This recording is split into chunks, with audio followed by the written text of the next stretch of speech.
Informācija par brīvpusdienu statusu un atvieglojumiem platformā Milī. Platforma Milī nodrošina sadarbību starp pašvaldību, ēdinātāju un vecākiem, ļaujot vienkāršā veidā piemērot pašvaldības piemērotos atvieglojumus jeb atlaides. Ņemot vērā, ka pašvaldība jau iepriekš nodod ēdinātājiem informāciju par piemērojamajiem atvieglojumiem, tiem būtu jābūt automātiski pieejamiem tiklīdz vecāks pievieno izglītojumu ar korektiem izglītības datiem. Taču ņemot vērā, ka atvieglojuma sistēmas pašvaldībās mēdz būt visai sarežģītas, šajā video centīsimies izskaidrot, kā pievienot bērnu ar atvieglojumu un pārliecināties, vai tas ir tiks piemērots. Apskatīsim piemēru, kur vienā ģimenē ir 3 skolēni ar dažādiem atvieglojuma veidiem. Pievienojam pirmo bērnu, ievadam personu datus un spiežam pogu Iesniegt. Šis bērns ir identificēts kā skolnieks ar brīvpusdienām. Atriežoties uz ģimenes skatu, redzam, ka tam ir norādīta pazīme Pieteikts ēdināšanai. Tas nozīmē, ka šim bērnam ēdināšana sistēmā jau tiek nodrošināta un nekas papildus nav jādara. Gadījumā, ja redzēsiet pazīmi Nav pieteikts ēdināšanai, tad vai nu esat norādījuši personas datus neprecīzi, vai arī skolas administrācija nav iesniegusi ēdinātājiem datus par jūsu bērnu kā brīvpusdienotāju. Līdz ar to šajā gadījumā ir vēlams sazināties ar skolas administrāciju. Tagad pievienojam otru bērnu. Pievienojot šo bērnu, redzam rezultātu paziņojumu, ka nav pieejams atvieglojums.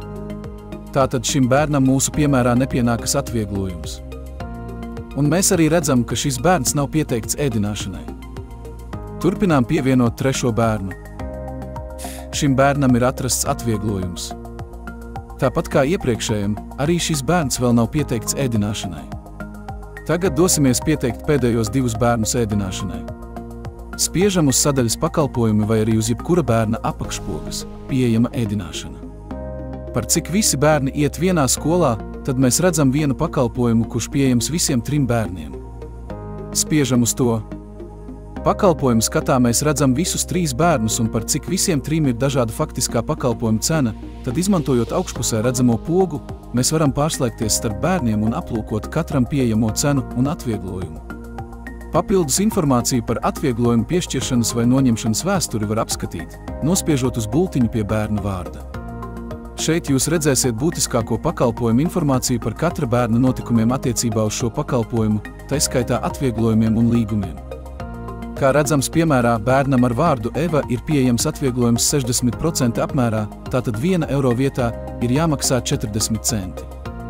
Pieteiksim Evu pakalpojumam.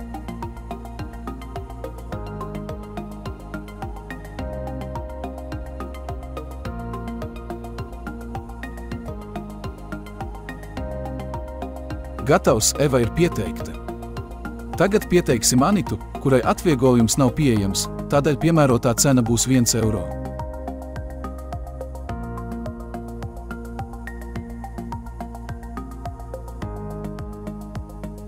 Gatavs, arī Anita ir pieteikta. Pēc nākamās notikušās ēdienreizes ģimenes e-naudas maciņā jūs redzēsiet, ka katram no bērniem tiek piemērota attiecīgā gala cena.